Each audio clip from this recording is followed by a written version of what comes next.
Hello and welcome back to Bourbon Barrel Talk. I'm your host, Scott Minton. Today we are back in the Brock Bourbon Bar. We are drinking a little bit of whiskey. It's actually Backbone. It's Backbone Bourbon.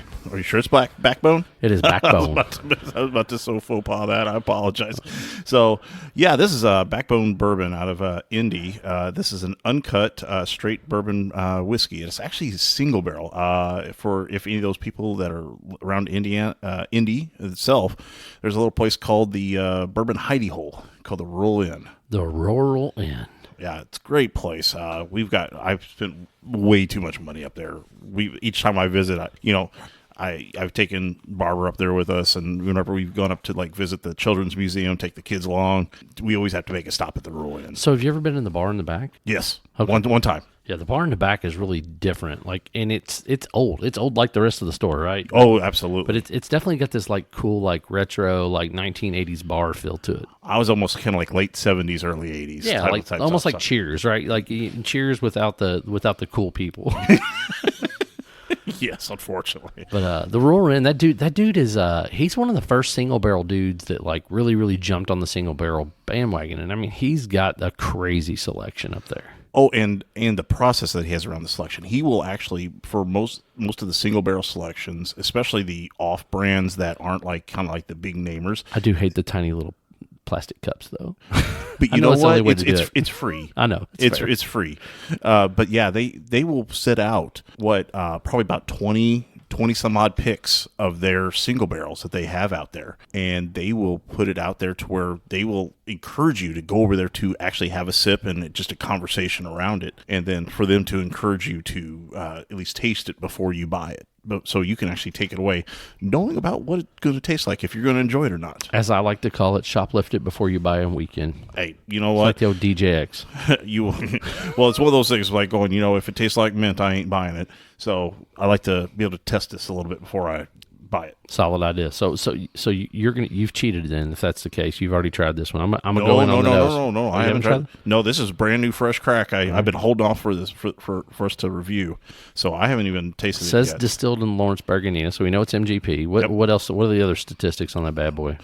So it is aged 96 months, so right about 8 years. Yep. It is sitting at 64.1 proof, which that comes into at 128.2. So, but the nose on it, just for me initially nosing it, is so much kind of like that brown sugar, deep brown sugar, almost kind of molassesy, deep sugary smell. Yep. These old school MGPs, man, I'll tell you what, people give MGP so much flack, but these things, they hit, man. They're hitters. This was barreled on in January of 2016. January of 2016. Yes. So, yeah. So this is one of those older barrels from MGP before things kind of got really bought up at the younger age. But yeah, no, I get that sugar on the nose. Sugar. It's got a little bit of that cola, a little bit of that rye spice, some field green.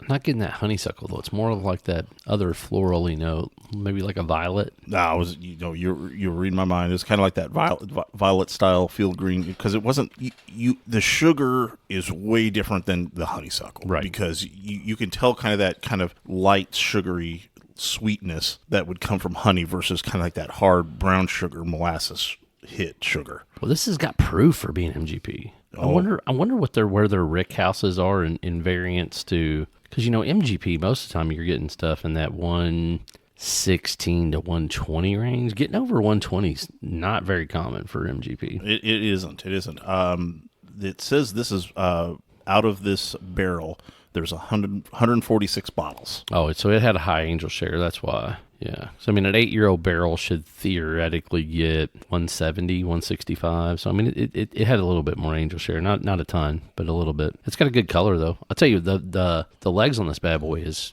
heavy. It's got nice legs.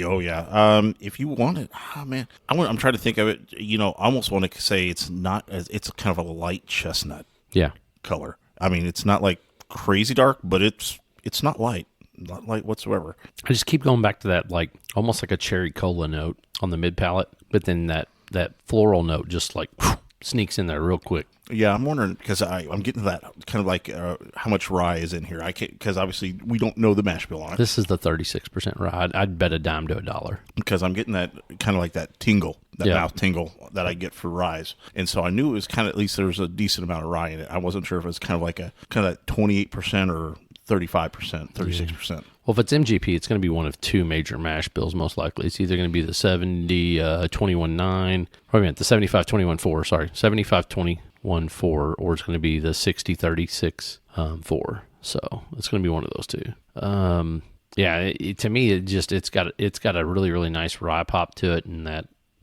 drop on that floral note is very reminiscent of what I would say most of those 36% are. That's cool. Actually, reading the back of the bottle, it kind of goes into the back, kind of the Backbone history. It goes kind of like, Backbone Bourbon is a true uncut whiskey, the one that's meant to be sipped and savored. The quality of this bourbon comes from its bold vigor and its purity of tasting of a barrel strength whiskey, where no water has been added to dilute the experience. The Backbone name is also a tribute to the strength and character found within the people of the Midwest America. There we go. The backbone of America.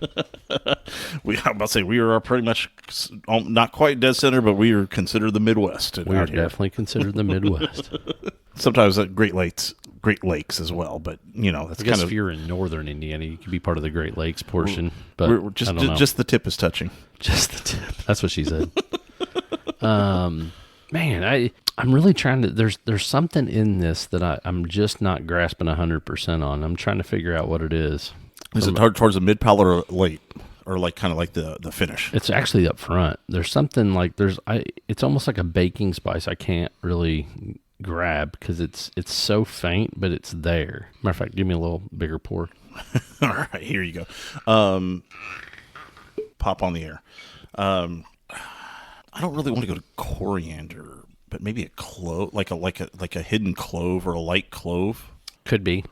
Like I said, I'm just having such a hard time getting that. The rye comes through so nicely in that little field green, and then like I said, that cherry cola note just keeps sneaking in right on that mid palate. But right up front, when it first tips the tip of my tongue, it's more prevalent than what your typical rye spice would be. That's why I know it's a baking spice, but I just can't find it. Almost like ginger. It's like I don't hate that comment, because I already went back about 2-3 times just trying to let it sit on that front of that palate, just try to see what happens. But I'm not hating that. It's almost like if you took ginger ale and mixed it with cherry Coke. I was almost trying to go like sassafras. Yeah, I could even go with that, like almost like a root beery sassafrasy type note. Yeah, not like because sassafras is just a little bit different than standard root beer, right? Yeah, because you kind of get that more natural, natural part of that rooty, like earthy note. Yeah. I don't hate that description either. It's just like I said. It's really, really hard to distinguish on this one. Now, granted, we pre-gamed a little bit today. Just a little bit. we had a little bit of fun earlier today, so yeah. Yeah. So I don't know. What do you think, man?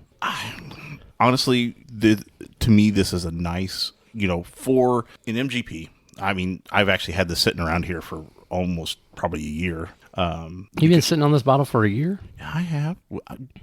Dude, do you look around how many bottles I have around here? You have like maybe 7 bottles of bourbon.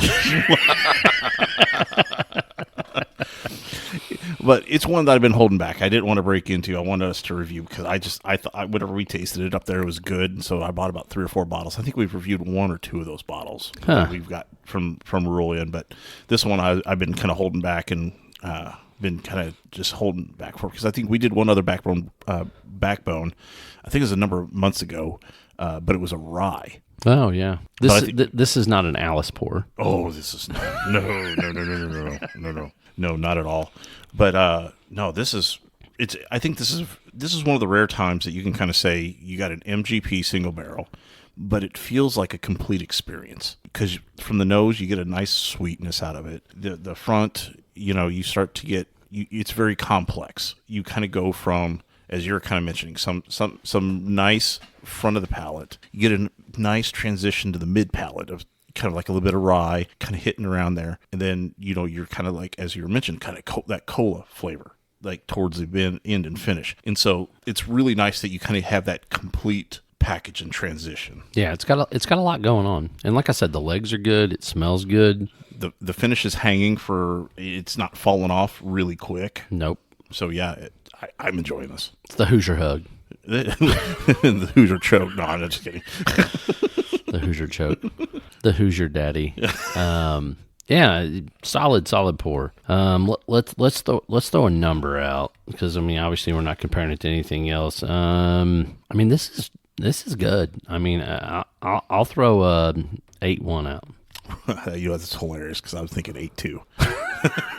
I was trying to say, should I go like 7-9 or like up to 8-2? I was like somewhere in that range because I was like going, it's up there for some of the things that we've had. I'm not going to say it's not knocking my socks off, but it's an enjoyable, complete taste and feeling. And I mean, it doesn't drink to proof. It's not missing anything, right? Like it's got, it's got the flavor, it's got the spice, it's got that little floral note, it's got a little bit of like leather and little tobacco note, like especially like towards that finish, that cherry cola-esque like tobacco note that's coming through. It's almost like the more I drink of it, it's like that old school like cherry pipe tobacco. Oh yeah. So we'll do the tap. Tap on the edge, get it out and refill it. Solid little pour, man, overall. And like I said, I've had very few bottles from Rural Inn that weren't pretty solid bourbons. I've had a couple, but yeah, no, this one's good. I'm just saying they're few and far between to get a bad pick from there. Yeah. I'll say that. Okay. He's a good picker. I mean, even just think about like the gnawbone or the Bear Wallow, like the rye that like we both have multiple bottles of. I think at one point, like it's just it's a weird banger, right? Like most people haven't had it, most people hadn't tried it. It's got a little funk to it, but man, it's good. It'll knock your socks off. Yeah, 100%. Well, I think that's our episode of Bourbon Barrel Talk. If you want to find us, you can find us on Facebook, the Instagram, or the X. Make sure you hit the subscribe button. Now we get our episodes as soon as they drop on Sunday mornings. They should probably follow us on like socials, like a couple things, Facebook, like things like that. Yeah. Spotify, there's a follow option for that. Yeah. I even for the Apple podcast, that's where I get a lot of mine from, and so I follow that. Leave a 5-star review. Oh, please do. Well, at least get out there and if you're not going to leave a 5-star review, don't leave a review. Well, I think that's our show. Nick, thanks so much. If you need anything, you can email us at bourbonbarreltalk@gmail.com. This is Scott signing off. Peace. Prost.